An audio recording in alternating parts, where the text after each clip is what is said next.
بسم اللہ الرحمن الرحیم، اللہ کے نام سے جو رحمان اور رحیم ہے۔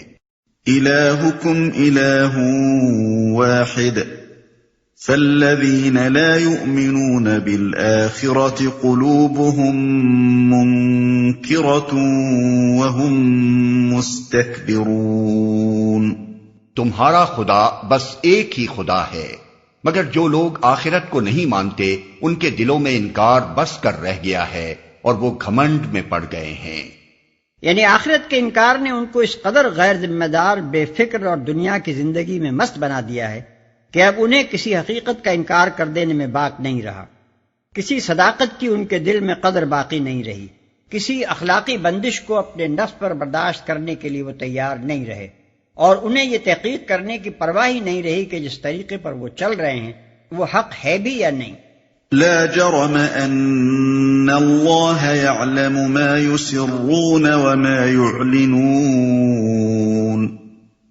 انه لا يحب المستكبرین۔ اللہ یقیناً ان کے سب کرتوت جانتا ہے، چھپے ہوئے بھی اور کھلے ہوئے بھی۔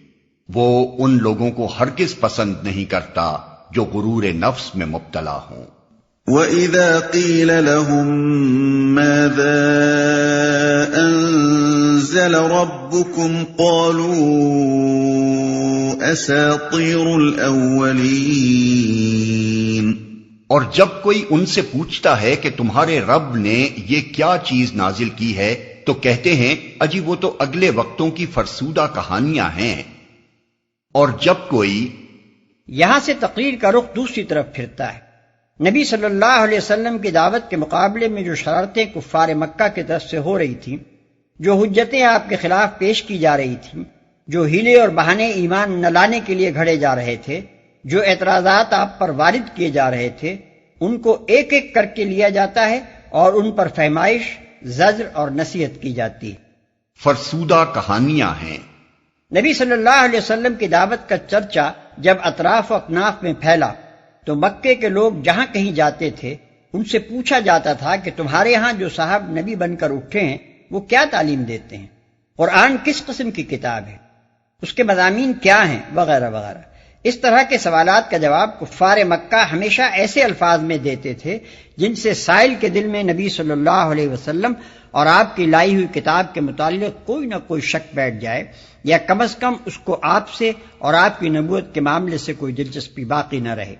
لِيَحْمِلُوا أَوْزَارَهُمْ كَامِلَةً يَوْمَ الْقِيَامَةِ وَمِنْ أَوْزَارِ الَّذِينَ يُضِلُّونَهُم بِغَيْرِ عِلْمٍ أَلَا سَاءَ مَا يَزِرُونَ۔ یہ باتیں وہ اس لیے کرتے ہیں کہ قیامت کے روز اپنے بوجھ بھی پورے اٹھائیں اور ساتھ ساتھ کچھ ان لوگوں کے بوجھ بھی سمیٹیں جنہیں یہ بربنائے جہالت گمراہ کر رہے ہیں۔ دیکھو کیسی سخت ذمہ داری ہے جو یہ اپنے سر لے رہے ہیں۔ قد مكر الذين من قبلهم فأتى الله بنيانهم من القواعد فخر عليهم السقف من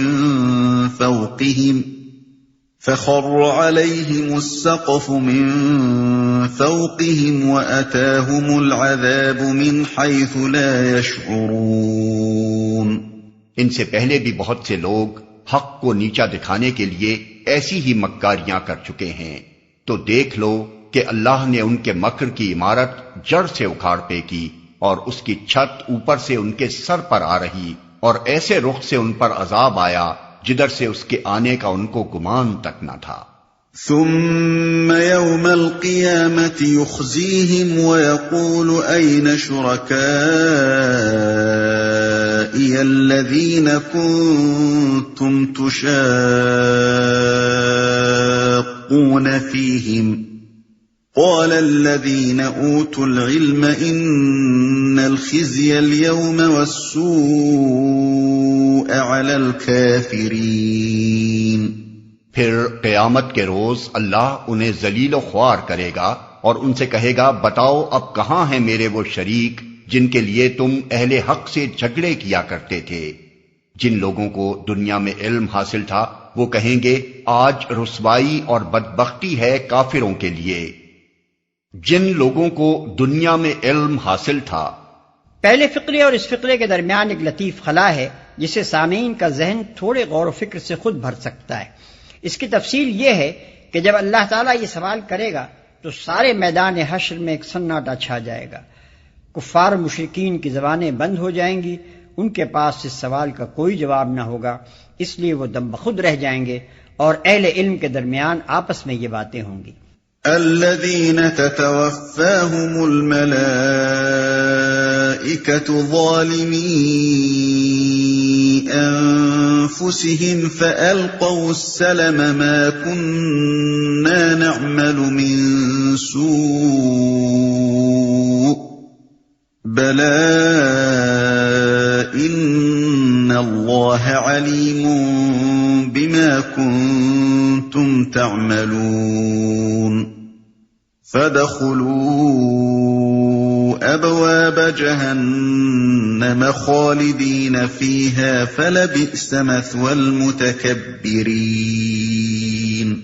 ہاں انہی کافروں کے لیے جو اپنے نفس پر ظلم کرتے ہوئے جب ملائکہ کے ہاتھوں گرفتار ہوتے ہیں تو سرکشی چھوڑ کر فوراً ڈگیں ڈال دیتے ہیں اور کہتے ہیں ہم تو کوئی قصور نہیں کر رہے تھے۔ ملائکہ جواب دیتے ہیں کر کیسے نہیں رہے تھے، اللہ تمہارے کرتوتوں سے خوب واقف ہے، اب جاؤ جہنم کے دروازوں میں گھس جاؤ، وہیں تم کو ہمیشہ رہنا ہے۔ بس حقیقت یہ ہے کہ بڑا ہی برا ٹھکانہ ہے متکبروں کے لیے۔ ہاں یہ فقرہ اہل علم کے قول پر اضافہ کرتے ہوئے اللہ تعالیٰ خود بطور تشریح فرما رہا ہے۔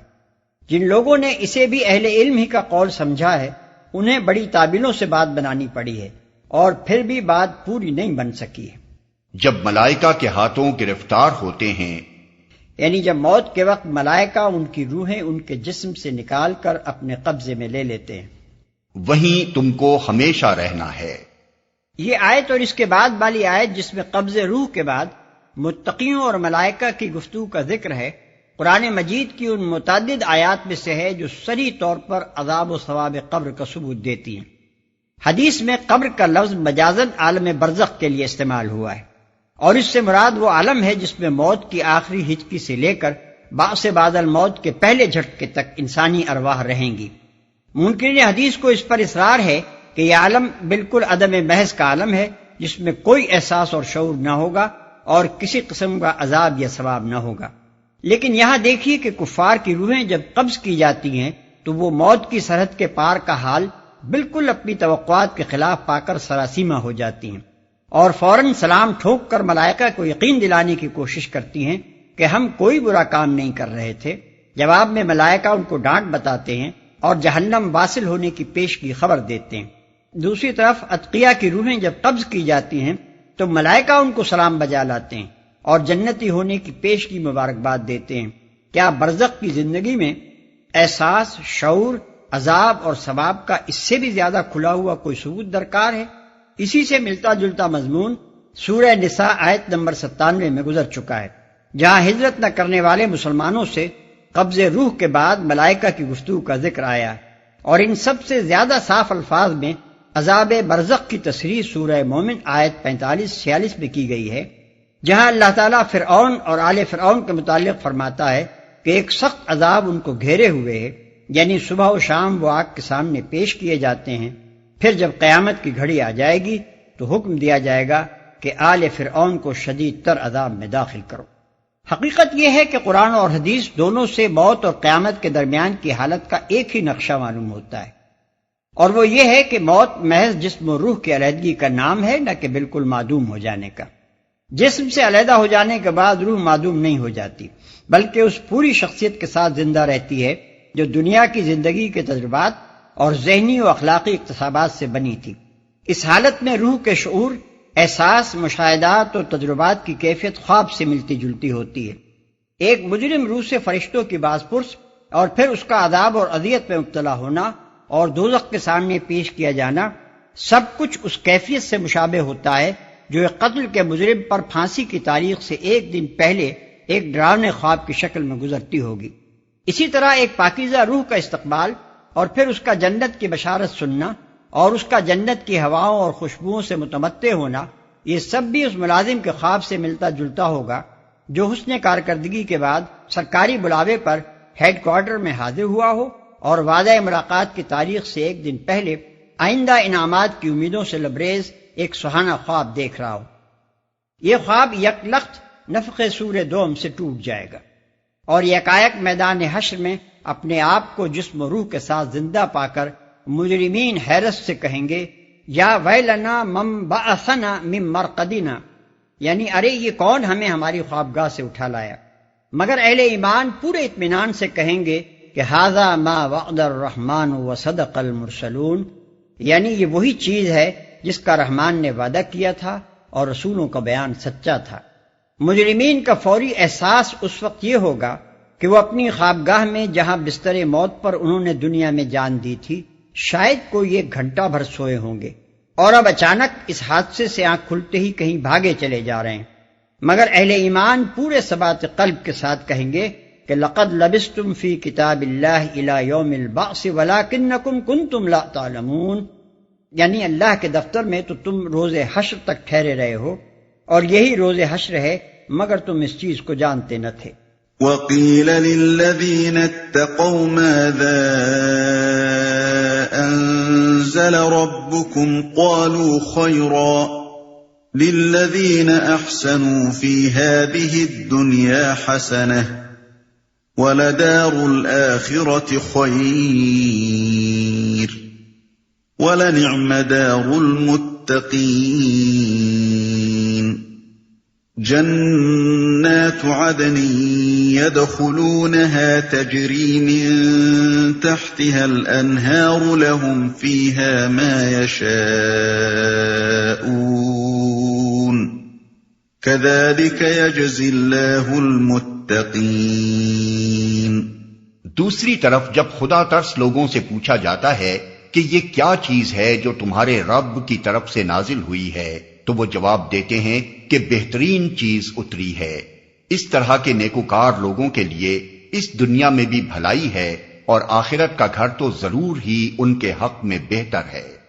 بڑا اچھا گھر ہے متقیوں کا، دائمی قیام کی جنتیں جن میں وہ داخل ہوں گے، نیچے نہریں بہہ رہی ہوں گی اور سب کچھ وہاں عین ان کی خواہش کے مطابق ہوگا۔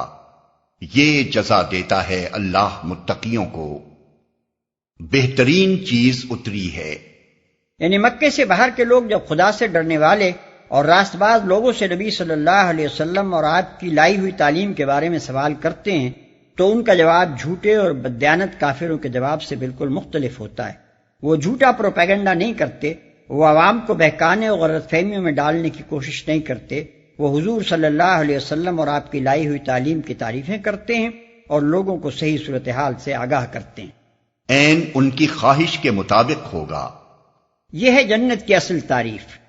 وہاں انسان جو کچھ چاہے گا وہی اسے ملے گا اور کوئی چیز اس کی مرضی اور پسند کے خلاف واقع نہ ہوگی۔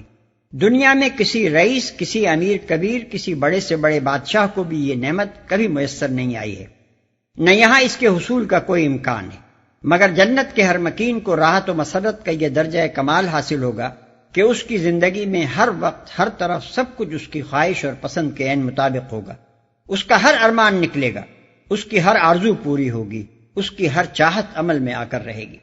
الذين تتوفاهم الملائكة طيبين يقولون سلام عليكم ادخلوا الجنة بما كنتم تعملون۔ ان متقیوں کو جن کی روحیں پاکیزگی کی حالت میں جب ملائکہ قبض کرتے ہیں تو کہتے ہیں سلام ہو تم پر، جاؤ جنت میں اپنے اعمال کے بدلے۔ هل ينظرون إلا أن تأتيهم الملائكة أو يأتي أمر ربك كذلك فعل الذين من قبلهم وَمَا ظَلَمَهُمُ اللَّهُ وَلَكِن كَانُوا أَنفُسَهُمْ يَظْلِمُونَ۔ اے محمد، اب جو یہ لوگ انتظار کر رہے ہیں تو اس کے سوا اب اور کیا باقی رہ گیا ہے کہ ملائکہ ہی آ پہنچیں یا تیرے رب کا فیصلہ صادر ہو جائے۔ اس طرح کی ٹھٹائی ان سے پہلے بہت سے لوگ کر چکے ہیں، پھر جو کچھ ان کے ساتھ ہوا وہ ان پر اللہ کا ظلم نہ تھا بلکہ ان کا اپنا ظلم تھا جو انہوں نے خود اپنے اوپر کیا۔ تیرے رب کا فیصلہ صادر ہو جائے۔ یہ چند کلمے بطور نصیحت و تنبیہ کے فرمائے جا رہے ہیں۔ مطلب یہ ہے کہ جہاں تک سمجھانے کا تعلق تھا تم نے ایک ایک حقیقت پوری طرح کھول کر سمجھا دی، دلائل سے اس کا ثبوت دے دیا، کائنات کے پورے نظام سے اس کی شہادتیں پیش کر دیں، کسی ذی فہم آدمی کے لیے شرک پر جمے رہنے کی کوئی گنجائش باقی نہیں چھوڑی۔ اب یہ لوگ ایک صاف سیدھی بات کو مان لینے میں کیوں تحمل کر رہے ہیں؟ کیا اس کا انتظار کر رہے ہیں کہ موت کا فرشتہ سامنے آ کھڑا ہو تو زندگی کے آخری لمحے میں مانیں گے، یا خدا کا عذاب سر پر آ جائے تو اس کی پہلی چوٹ کھا لینے کے بعد مانیں گے؟ فَأَصَابَهُمْ سَيِّئَاتُ مَا عَمِلُوا وَحَاقَ بِهِم مَّا كَانُوا بِهِ يَسْتَهْزِئُونَ۔ ان کے کرتوتوں کی خرابیاں آخر کار ان کی دامنگیر ہو گئیں اور وہی چیز ان پر مسلط ہو کر رہی جس کا وہ مذاق اڑایا کرتے تھے۔